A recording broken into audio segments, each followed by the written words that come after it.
की न्यूज, खबरों का सारथी। इस कार्यक्रम के प्रायोजक करता है गोल्डी मसाले।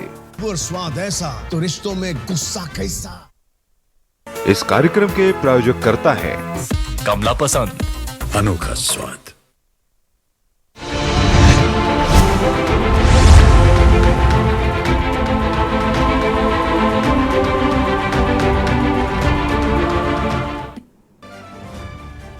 काशी से 2024 लोकसभा चुनाव के प्रचार का आगाज करेंगे पीएम। काशी की 14 सीटों को लेकर तैयार होगी रणनीति। 7 जुलाई को वाराणसी का अहम दौरा। आज बाराबंकी के दौरे पर Sapa supremo Akhilesh Yadav public school का करेंगे उद्घाटन। पार्टी नेताओं और पदाधिकारियों से करेंगे मुलाकात। लोकसभा चुनाव को लेकर कांग्रेस की बड़ी बैठक। 4 जुलाई को कांग्रेस कार्यालय में होगी बड़ी बैठक। विधानसभा चुनाव 2022 के सभी प्रत्याशी रहेंगे मौजूद। आदि पुरुष फिल्म विवाद में मनोज मुंतशिर हाई कोर्ट में तलब। 5 सदस्यों की कमेटी 15 दिनों में पेश करेगी रिपोर्ट। 27 जुलाई को दोबारा होगी सुनवाई। सब्जी दाल के बाद मसालों के दाम आसमान पर। 300 रुपए में बिकने वाला जीरा पहुंचा 700 रुपए के पार। 1000 रुपए प्रति किलो पहुंच सकते हैं दाम। यूपी के 70 जिलों में बारिश का अलर्ट। लखनऊ में रुक रुक कर बरसात। जौनपुर में सबसे ज्यादा 73 मिलीमीटर हुई बारिश। आप देख रहे हैं की न्यूज, खबरों का सारथी।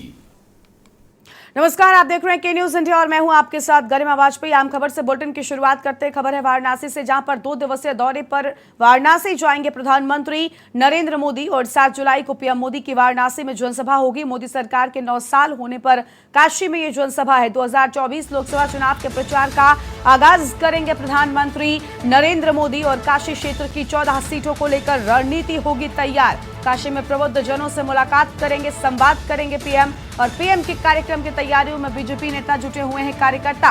वाराणसी के रिंग रोड किनारे वाजिदपुर में जनसभा होगी। तो यह अहम खबर आपको हम बता दें, जहां पर रिंग रोड किनारे वाजिदपुर में होगी जनसभा। 2 दिवसीय दौरे पर वाराणसी आएंगे प्रधानमंत्री मोदी। इस वक्त यह अहम खबर आपको हम बताते हैं। और 7 जुलाई को पीएम मोदी की वाराणसी में जनसभा होगी।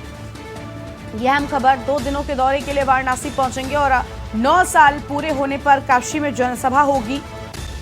और 2024 के लोकसभा चुनाव के प्रचार का आगाज भी काशी से ही करेंगे प्रधानमंत्री नरेंद्र मोदी। इस वक्त की आम जानकारी आपको हम बता रहे हैं। बड़ी खबर, जहां पर काशी क्षेत्र की सभी सीटों को लेकर भी रणनीति बनाई जाएगी। काशी में प्रबुद्ध जनों से मुलाकात करेंगे और संवाद करेंगे प्रधानमंत्री नरेंद्र मोदी। और इसी खबर पर अधिक जानकारी के लिए हमारे साथ हमारे संवाददाता विक्की डे जुड़ चुके हैं काशी से। विक्की, काशी के दौरे पर पहुंचेंगे प्रधानमंत्री। 2 दिनों का दौरा होगा और जब भी वो काशी जाते हैं उस दौरान एक अलग ही नजारा देखने को मिलता है। वो ये तक कहते हैं कि मैं यहाँ आता नहीं बल्कि मुझे माँ गंगा बुलाती हैं। ऐसे में एक बार फिर से जब 9 साल पूरे हो गए हैं, 24 से पहले चुनाव का प्रचार का आगाज है, तो ये दौरा कितना अहम होने वाला है? जी बिल्कुल गरिमा, आपको बता दूं प्रधानमंत्री नरेंद्र मोदी सावन के पहले सप्ताह में वाराणसी अपने संसदीय क्षेत्र में 2 दिवसीय दौरे पर आएंगे। और यहीं से जो आपको बता दें कि 2024 के चुनाव की जो रणनीति तय होगी, यहाँ से इसकी शुरुआत करेंगे, संपनाद करेंगे कह सकते हैं। यहाँ से 2 दिवसीय दौरे पर वो आ रहे वाराणसी और तकरीबन 1800 करोड़ की सौगात जनता को देंगे, सौगात देंगे। और साथ ही आपको बता दें गंजारी स्थित जो स्टेडियम बन रहा है, क्रिकेट स्टेडियम, उसका वो शिलान्यास करेंगे। उसके बाद वो यहाँ पे 2 डिस्ट्रिक्ट आने के, प्रधानमंत्री के आने की तैयारियों को लेके यहाँ पे एसपीजी कमांडो और सीएससी बल सभी जो अधिकारी हैं उनको लगा दिया गया है। उनके आने की सूचना को लेकर प्रशासन पूरी तरीके से अलर्ट हो चुकी है। उनके जो सभा स्थल है, संपूर्णानंद में भी एक जनसभा होनी है, उसके बाद वाजिदपुर में भी एक सभा है। उसके बाद जो रविवार, माफ कीजिएगा, 8 तारीख को जो प्रधानमंत्री नरेंद्र मोदी जो है अपने कार्यकर्ताओं संग एक बैठक करेंगे और उनको जीत का मंत्र देंगे। जो विट पॉइंट है, जो वाराणसी से जो छोटे विधायक से लेके पार्षद से के सभी जो कार्यकर्ता है उनके साथ वो बैठक करेंगे और उनको जीत का मंत्र देंगे। क्योंकि भाजपा जो है हर चुनाव को गंभीरता से लेती है और छोटे छोटे पदों पर भी जो कार्यकर्ता है, क्योंकि बूथ स्तर पर कार्यक्रम रखा जाता है कि बूथ मजबूत होगा तो सारा वोट जो है वो अपने पाले में किया जाएगा जीत के मंत्र को लेकर। और 2024 की जो तैयारी है वो अभी तेज से ही दिखने लगी है। और ऐसे में जो प्रधानमंत्री नरेंद्र मोदी का जो 9 साल बेमिसाल का जो लगातार विधायक अपने अपने क्षेत्र से कर रहे थे और जनता तक उपलब्धियों को पहुंचा रहे थे, इसी के क्रम में वाराणसी में एक बार जुलाई के पहले सप्ताह, सावन के पहले सप्ताह महादेव की नगरी वाराणसी में प्रधानमंत्री नरेंद्र मोदी का आगमन होने जा रहा है और यहाँ से सन्नाट करेंगे। जी बिल्कुल। और देखिए, प्रधानमंत्री का भगवान की नगरी काशी से एक अलग कनेक्शन भी माना जाता है, उनका संसदीय क्षेत्र भी है। ऐसे में यहाँ से वो एक खास तरीके का जुड़ाव भी रखते हैं। अब जब 24 के चुनाव की रणनीति तैयार हो रही है तो काशी की सभी 14 सीटों को लेकर क्या कोई नई रणनीति बन सकती है? माहौल किस तरीके का काशी में नजर आता है फिलहाल? बिल्कुल, आपको बता दें वाराणसी माहौल जो प्रधानमंत्री नरेंद्र मोदी के संसदीय क्षेत्र ऐसे में अहम रखता है कि जो यहाँ के जिला अध्यक्ष हो गए, महानगर अध्यक्ष हो गए, ये सभी जो है कमान अपने आप संभाले हुए हैं। जनता के दर दर तक पहुंचने की जो प्रधानमंत्री मोदी द्वारा भी एक कहा गया है कि आप गरीबों तक पहुंचे और उनके घर तक पहुंचे, उनको जनसंपर्क करें उनसे, और उनको जो सरकार की उपलब्धि है 9 साल का जो ये उपलब्धि है उनको जन जन तक पहुंचाए और उनकी जो भी उनकी असुविधा हो उनको ध्यान में रखते हुए उनके जो सरकार की योजना है, जो लाभार्थी लाभ नहीं ले पा रहे या सरकार की जो योजना है उन तक नहीं पहुंच पा रही है किन्हीं कारण से, तो आप लोग वहां पहुंचे और उनको देखें, उनकी समस्याओं को दूर करें। ऐसा प्रधानमंत्री मोदी का निर्देश दिया गया है अपने विधायक और सभी जो कार्यकर्ता है वाराणसी के कार्यकर्ताओं को दिया गया निर्देश। बिल्कुल। देखिए, कार्यकर्ताओं को अपने जो संगठन के लोग हैं इनके साथ में भी नई रणनीति तैयार होगी। लेकिन विक्की, हम ये भी जानना चाहेंगे कि देखिए 24 के चुनाव के लिए प्रचार होगा, नई रणनीति तैयार होगी, इसके साथ ही 9 साल का जश्न भी मनाया जा रहा है। इस कड़ी में क्या कुछ खास इंतजामात रहेंगे और 2 दिनों का पूरा शेड्यूल क्या रहने वाला है प्रधानमंत्री का? क्या अब तक इसको लेकर कोई जानकारी सामने आई है? बिल्कुल, प्रधानमंत्री जो है दोपहर बाद वाराणसी में उनका आगमन हो जाएगा। उसके बाद वो सीधा रुद्राक्ष कन्वर्सेशन सेंटर में एक अखिल भारतीय का शिक्षा को लेकर एक कार्यक्रम है, तो उसमें वो जाएंगे। उसके बाद वो संपूर्णानंद जनसभा है उसमें वो संबोधित करेंगे। उसके बाद जो है गंजारी स्थित जो स्टेडियम का उद्घाटन शिलान्यास आधारशिला रखेंगे। उसके बाद 2024 में जो तैयार हो जाएगा, जो इतनी बड़ी स्टेडियम प्रधानमंत्री नरेंद्र मोदी पहली बार जो बनारस को देने जा रहे हैं स्टेडियम, ये 30,000 कैपेसिटी के इसमें है, 30,000 लोग इसमें बैठ सकते हैं। इसकी जो क्षमता है 30,000 लोगों की है। ये स्टेडियम जो वाराणसी में बन जाएंगे जो गंजारी में, तो यहाँ के जो लोग की व्यापार है उसमें बढ़ोतरी होगी। कहीं ना कहीं जो लोग दूर दूर से आते हैं वहाँ आसपास के जो लोग हैं उनके लिए विकास में जो गति है वो और तेज होगी। बिल्कुल। और देखिए, काशी का जिस तरीके से काशी का जीर्णोद्धार हुआ है, खुद मंदिर में जिस तरीके से नया निर्माण हुआ है, इससे आम जनता भी काफी प्रभावित है। लेकिन साथ ही साथ काशी जब भी जाते हैं प्रधानमंत्री, उस दौरान प्रधानमंत्री के मन में तो उत्साह नजर आता ही है। विक्की, हमने देखा है कि काशी की जनता भी उनका खूब स्वागत करती है, काशी को एक अलग रंग में सजाया जाता है। इस बार जब काशी पहुंच रहे हैं तो ऐसे में काशी की जनता कितनी उत्साहित है और तैयारियां किस तरीके से पीएम के स्वागत को लेकर काशी में है?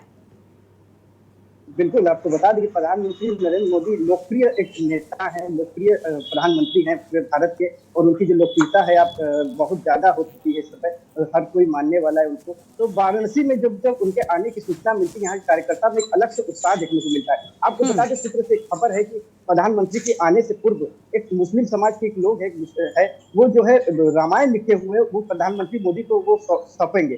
तो उस 7 जुलाई को जो प्रधानमंत्री मोदी आ रहे हैं उनको वो देंगे एक रामायण, जो मुस्लिम होकर जो रामायण की वो रचना की है और एक बहुत अच्छे तरीके से वो सजाए हुए वो उनको देंगे प्रधानमंत्री को। तो कह सकते हैं प्रधानमंत्री नरेंद्र मोदी का आने को लेकर जो कार्यकर्ता सहित जनता सहित सबने एक अलग उत्साह होता है, तो वो देखने को मिलेगा। बिल्कुल बिल्कुल विक्की, हम देखेंगे कि किस तरीके से यहाँ पर काशी बता दें, जहाँ पर 2 दिनों के दौरे पर पहुंचेंगे। 7 जुलाई को पीएम जनसभा को भी संबोधित करेंगे, अपने कार्यकर्ताओं को आने वाले चुनाव के लिए जीत का मंत्र भी देंगे। 24 के चुनाव को लेकर नई रणनीति तैयार होगी। मोदी सरकार के 9 साल पूरे होने पर काशी में इसका जश्न भी मनाया जाएगा और 2024 लोकसभा चुनाव को लेकर नई रणनीति भी तैयार होगी। और अब आगे बढ़ते हैं खबरों की ओर, सब्जी और दाल के बाद अब मसालों के दाम भी आसमान पर हैं। 300 रुपए में अब तक बिकने वाला जीरा 710 रुपए में बिक रहा है। महंगी सब्जियां दालों के बाद मसालों में भी आग लग चुकी है। जीरे का दाम 1000 रुपए प्रति किलो तक पहुंच सकता है, इस तरीके का अंदेशा लगाया जा रहा है। एक महीने में अधिकतर मसालों में दाम तेजी से बढ़े हैं, यानी किचन का बजट अब पूरी तरीके से बिगड़ने वाला है। अब तक टमाटर ही लाल हुआ था, लेकिन अब झोंके से जीरा भी गायब हो सकता है। तो 300 रुपए प्रति किलो तक बिकने वाला जीरा अब 710 रुपए में मार्केट में बिक रहा है, जबकि अंदेशा ये लगाया जा रहा है कि आने वाले वक्त में इसकी कीमतें 1000 रुपए प्रति किलो तक पहुंच सकती हैं। तो लगातार महंगाई की मार झेल रही आम जनता की अब थाली पर सीधा असर पड़ रहा है, क्योंकि जिस तरीके से किचन के आइटम्स के दामों में बढ़ोतरी हो रही है, उस सब के बाद आप अंदाजा लगा सकते हैं कि आम जनता का बजट कितना बिगड़ने वाला है। एक तरफ सब्जियों के दाम बढ़े, दालों के दाम बढ़े, लेकिन अब मसालों के भी दाम बढ़ चुके हैं। 300 रुपए किलो तक अब तक जीरा बिक रहा था, लेकिन अब मार्केट में इसकी कीमत 710 रुपए प्रति किलो हो चुकी है, जबकि अभी और महंगा होने के आसार है। कहा यह जा रहा है कि बहुत जल्द ये जीरा 1000 रुपए प्रति किलो तक बिकेगा। तो 300 रुपए किलो में अब तक इसकी कीमत थी। आप इस बात से अंदाजा लगा सकते हैं कि आखिर किस तरीके से किचन के ये सभी सामान महंगे हो रहे हैं, जिसका सीधा असर आम जनता की जेब पर पड़ने वाला है। आम जनता को महंगाई की मार एक बार फिर से पड़ने वाली है। जीरा के दाम आसमान छूते हुए दिखाई दे रहे हैं। दोगुने से भी ज्यादा कीमत हो चुकी है। 300 रुपए किलो तक अब तक इसकी बाजार की कीमत थी, लेकिन अब 710 रुपए में ये बिक रहा है। सब्जी दाल के बाद मसालों के दाम भी आसमान पर नजर आते हैं और 300 रुपए किलो में बिकने वाला जीरा 710 रुपए में बिक रहा है। तो यह आम खबर आपको हम बता रहे हैं। महंगी सब्जियों और दालों के बाद अब मसालों में भी किस तरीके से महंगाई की मार पड़ी, वो आप देख सकते हैं।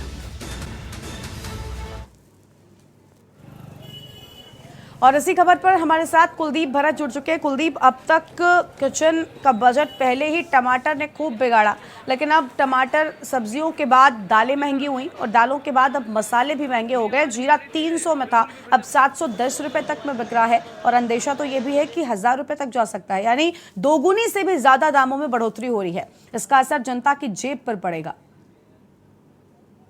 ये महंगाई की हालत अब ऐसी हो गई है कि सब्जियों के साथ साथ अब चीनी, आटा, दाल भी महंगा हो गया। यहाँ तक कि जो जीरा जो आम दिनों में 300 रुपए किलो बिक रहा था, अगर हम उसकी बात करें तो इस समय वो काजू बादाम से भी ज्यादा महंगा बिक रहा है। 1000 रुपए प्रति किलो पहुंच गया है। वहीं इसकी खुदरा मूल्य की बात करें तो 57,000 से 58,000 रुपए खुदरा इसकी कीमत पहुंच गई है। दालें भी जो है वो 200 रुपए प्रति किलो बिक रही है। वहीं अगर और जो नींबू है वो जो आम दिनों में गर्मियों में जिसकी मांग ज्यादा से ज्यादा रहती है, वो ये 250 रुपए प्रति किलो पहुंच गया, जिससे रसोई का जो पूरा बजट बिगड़ गया है, जिससे लोगों को एक दिन की सब्जी के लिए 100 से 200 रुपए खर्च करना पड़ता है। जो लोग सुबह शाम सब्जियां बनाते थे ताजी, अब उनको एक दिन में एक बार सब्जी बनाकर उसी से पूरे दिन गुजारा कर रहे हैं। वहीं जिस तरह से दालों की लगातार बढ़ती महंगाई को लेकर जो उपभोक्ता मामले मंत्रालय के सचिव है रोहित सिंह, उन्होंने भी इस बात कहा कि दालों का एक जो जल्दी सरकार जो 50,000 टन की दालों का इंपोर्ट करेगी, जिसको साथ ही साथ कुछ सस्ते बाजारों में भी उपलब्ध कराएगी, जिससे बाद दालों की कीमत में भी जो कम कीमत देखने को मिल सकती है। अगर जो प्याज है, प्याज भी लगातार बढ़ता जा रहा है। प्याज को लेकर भी सरकार का यही कहना है कि अभी सरकार के पास 1.5 लाख टन प्याज का बफर स्टॉक रखा है, जिससे जल्दी से जल्दी वो मार्केट में उतारेगी और प्याज की कीमतें कम हो सकती है। क्योंकि अभी तक अगर हम बात करें नासिक और राजस्थान की, प्याज इतना हुआ था कि जिसे फरवरी के अंदर 1 से 2 रुपए प्रति किलो मंडी के अंदर प्याज बिक रहा था, जिससे लोग सड़क पर जाते थे। वहीं अब अचानक से प्याज के अंदर पिछले 10 दिनों के अंदर 14 से 15 रुपए का इजाफा हुआ है। प्याज अब 25 से 30 रुपए किलो बिक रहा है। वहीं तमाम जिस तरह की मिर्ची की बात करें, हरी मिर्ची और कई तरह की जो सब्जियां हैं, जो सीजनल सब्जी है, गर्मियों के अंदर हरी सब्जियां ज्यादा खाई जाती है, लेकिन महंगाई ने उनका स्वाद बिगाड़ दिया। जिसके बाद सबसे बड़ी बात जो जीरा, जिससे जो लोगों की दाल से जो डेली हर घर के अंदर जीरे का तड़का लगाया जा सकता है, उसको जीरे का तड़का भी लोगों की थाली से गायब होने लगा है। और दाल फ्राई की बात करें तो लोग अब दाल उबाल कर उसको खाने में ज्यादा दिलचस्पी दिखा रहे हैं, क्योंकि एक दाल बनाने के अंदर 100 से 150 रुपए खर्च होने हैं। फिलहाल सरकार ने भी दिलासा दिया है कि दाल और प्याज की कीमतें बढ़ जाएंगी, जिसके बाद अभी कीमतें कम हो जाएंगी, क्योंकि सरकार का पर्याप्त स्टॉक है। वहीं अगर टमाटर की बात करें,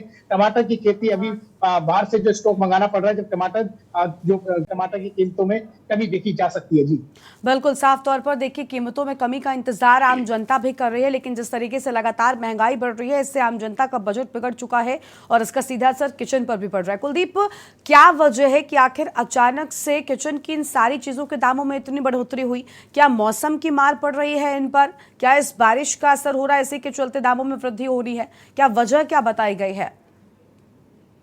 देखिए, इसमें जो सचिन है उनका यही कहना है कि मौसम की जो मार पड़ी है, जिसके अंदर अगर हम बात करें, जो मटर होता है वो इस समय मटर लद्दाख से आया जा रहा है, हिमाचल से मंगाया जा रहा है, और वो गुजरात से नींबू मंगाए जा रहे हैं। कर्नाटक से गुजरात के अंदर बाढ़ आने के बाद नींबू की पैदावार खत्म बर्बाद हो गई थी, और जिसके बाद कर्नाटक से नींबू मंगाया जा रहा था। और वही सब्जियों की आम बात करें तो टमाटर भी जब बाहर से खूब पर्याप्त मात्रा में आ रहा था, लेकिन जिस पिछले बेमौसम बरसात के बाद तमाम फसलें बर्बाद होगी, जिसका टमाटर, प्याज और कई तरह की सब्जियां जिनके जो कीमत है आसमान छू गई है, और उसके बाद से रसोई का बजट पूरा बिगड़ चुका है। क्योंकि जो गृहिणी होती है, उसके बाद वो रसोई से ही अपने जो मध्यम वर्ग के लोग होती गृहिणी होती है, जो रसोई खर्च से ही अपना थोड़ा थोड़ा सेविंग करके अपने लिए सेविंग करती है, बचत का कुछ हिस्सा एक पूंजी जमा करती है। लेकिन जिस प्रकार से सब्जियां और लगातार मसाले, यहाँ तक तेल की भी कीमत आसमान छू रही है, तेल भी 200 रुपए पार हो गया। उसके बाद अब मसाले, टमाटर, तमाम सब्जियां, जो पूरा रसोई का बजट बिकेगा। ऐसे में गृहिणी ज्यादा परेशान है, उनको महंगी सब्जियां खरीद कर एक टाइम की सब्जी बना के पूरा दिन उसका गुजारा करना पड़ रहा है। बिल्कुल, साफ तौर पर देखिए लोग अब सब्जियों को नहीं खरीद रहे हैं, क्योंकि महंगी सब्जियां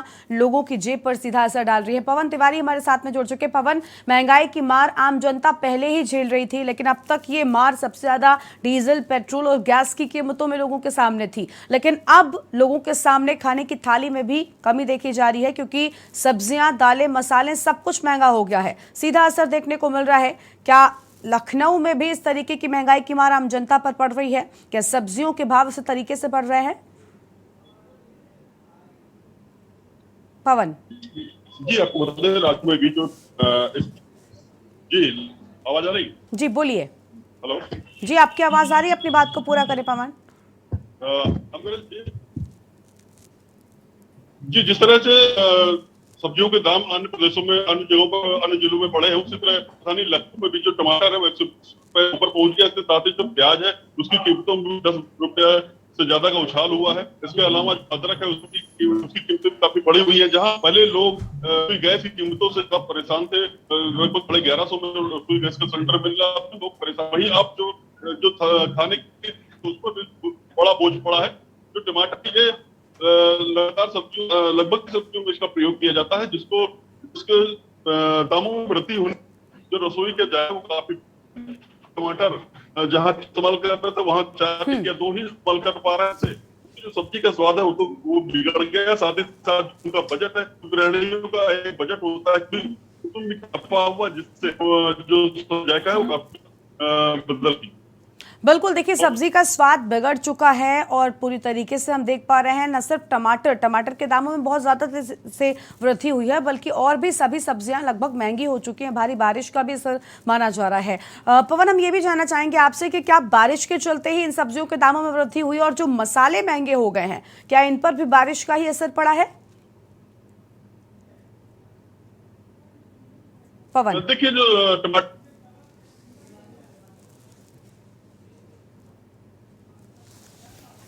पवन आपकी आवाज ठीक से नहीं पहुंच पा रही है। तो देखिए, सब्जी दाल के बाद अब मसालों के दाम भी आसमान पर हैं। आप दोनों का बहुत शुक्रिया अधिक जानकारी हमारे दर्शकों तक पहुंचाने के लिए। तो ये आम खबर आपको हम बता दें, जहां पर लगातार देश में महंगाई की मार झेल रही जनता कि अब किचन का भी बजट बिगड़ गया है, क्योंकि सब्जी दाल के बाद अब मसालों ने भी महंगाई आसमान छू रही है। एक छोटे से ब्रेक के लिए आप पर रुकते, जल्द लौटेंगे।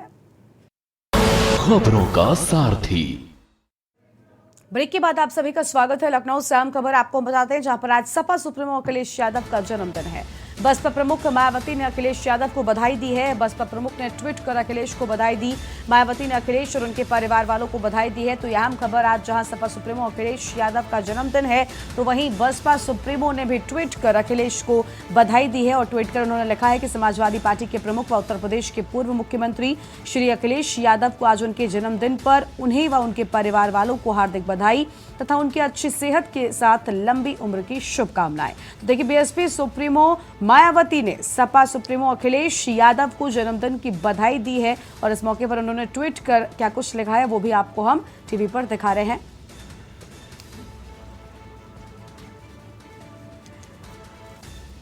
तो बीएसपी सुप्रीमो की ओर से ये बधाई का संदेश ट्विटर पर सामने आया है। लखनऊ से खबर, सपा सुप्रीमो अखिलेश यादव का जन्मदिन है। जहां एक तरफ कार्यकर्ता अखिलेश यादव का जन्मदिन मना रहे हैं, तो वहीं दूसरी ओर बीएसपी सुप्रीमो मायावती की ओर से भी जन्मदिन का शुभ संदेश यहां पर ट्विटर पर सामने आया। उन्होंने उनकी लंबी उम्र और अच्छे स्वास्थ्य की बधाई दी है।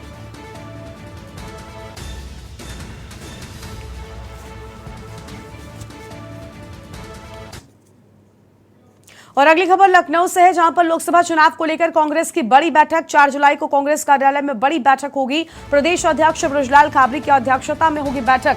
विधानसभा चुनाव 2022 के सभी प्रत्याशी इसमें मौजूद रहेंगे। आम जानकारी आपको बता दें, जहां पर सभी प्रत्याशियों के मौजूद रहने की बात सामने आई है। प्रदेश अध्यक्ष बृजलाल खाबरी की अध्यक्षता में यह बड़ी बैठक बुलाई जाएगी। विधानसभा चुनाव 2022 के सभी प्रत्याशी इसमें मौजूद रहेंगे। इस वक्त की अहम जानकारी, बड़ी बैठक होगी। लोकसभा चुनाव को लेकर कांग्रेस पार्टी बड़ी बैठक करने वाली है। लोकसभा चुनाव के लिहाज से ये बड़ी बैठक बुलाई गई है और 4 जुलाई को कांग्रेस कार्यालय में इस बैठक के जो प्रत्याशी थे, जिन्होंने अपनी किस्मत आजमाई थी, वो सभी प्रत्याशी भी इस बैठक में मौजूद रहने वाले हैं। तो इस बैठक को बेहद अहम माना जा रहा है। लखनऊ से इस वक्त की अहम खबर, कांग्रेस पार्टी की बड़ी बैठक 4 जुलाई को कांग्रेस कार्यालय में होगी और प्रदेश अध्यक्ष बृजलाल खाबरी की अध्यक्षता में ही बैठक बुलाई गई है। और इस बैठक में एक तरफ बड़े कार्यकर्ता और नेताओं की मौजूदगी, लेकिन दूसरी ओर जानकारी यह भी है कि विधानसभा चुनाव 2022 के जो प्रत्याशी थे, वो सब भी इस बैठक में मौजूद रहेंगे। और अगली खबर भी लखनऊ से ही आपको हम बताते हैं, जहां पर शिक्षक स्वागत समारोह का आयोजन सिटी मॉन्टेसरी स्कूल में समारोह का आयोजन किया गया। डॉक्टर रोशन जैकब मंडलायुक्त समारोह में लेंगे हिस्सा। कानपुर रोड स्थित सीएसएम ऑडिटोरियम में होगा सम्मान समारोह। 3000 से ज्यादा शिक्षकों व कार्यकर्ता को सम्मानित किया जाएगा। मेधावी छात्र छात्राओं को भी सम्मानित किए जाने की बात सामने आई है। कानपुर रोड स्थित सीएसएम ऑडिटोरियम में सम्मान समारोह होगा। ये बड़ी जानकारी आपको हम बता दें। और डॉक्टर रोशन जैकब मंडलायुक्त समारोह में खुद हिस्सा लेंगी। आम खबर आपको हम बता रहे हैं, कानपुर रोड स्थित सीएसएम ऑडिटोरियम में सम्मान समारोह आयोजित किया जाएगा, जिसमें खुद रोशन जैकब पहुंचेगी। 3000 से ज्यादा शिक्षकों व कार्यकर्ताओं को इसमें सम्मानित भी किया जाएगा। मेधावी छात्र छात्राओं को भी सम्मानित किए जाने की बात सामने आई है। बड़ी जानकारी आपको हम बता रहे हैं। लखनऊ से खबर, शिक्षक स्वागत समारोह का आयोजन किया जाएगा। तो शिक्षक स्वागत समारोह का होगा आयोजन। सिटी मॉन्टेसरी स्कूल में समारोह आयोजित किया जाएगा। बड़ी जानकारी आपको बता रहे हैं, इस वक्त की अहम खबर, जहां पर इसका आयोजन किए जाने की बात सामने आई है। डॉक्टर रोशन जैकब मंडलायुक्त इसमें हिस्सा लेंगी और कानपुर रोड स्थित सीएसएम ऑडिटोरियम में सम्मान समारोह होगा। ये अहम जानकारी आपको हम बताते हैं, इस वक्त की अहम खबर।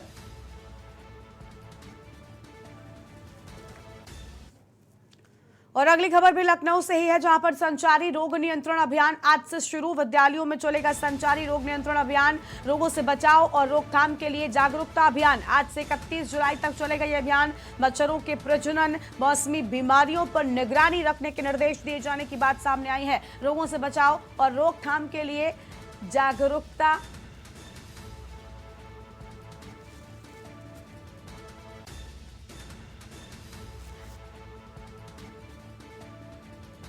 में भी संचारी रोग नियंत्रण अभियान चलाया जाएगा। रोगों से बचने के लिए क्या तरीके अपनाए जाएं, इसको लेकर विस्तार से बातचीत होगी और आज से लेकर 31 जुलाई तक यह अभियान चलेगा। तो यह आम खबर आपको हम बता दें, जहां पर मौसमी बीमारियों से बचा जा सके, इसको लेकर भी निगरानी रखने के निर्देश दिए जाएंगे।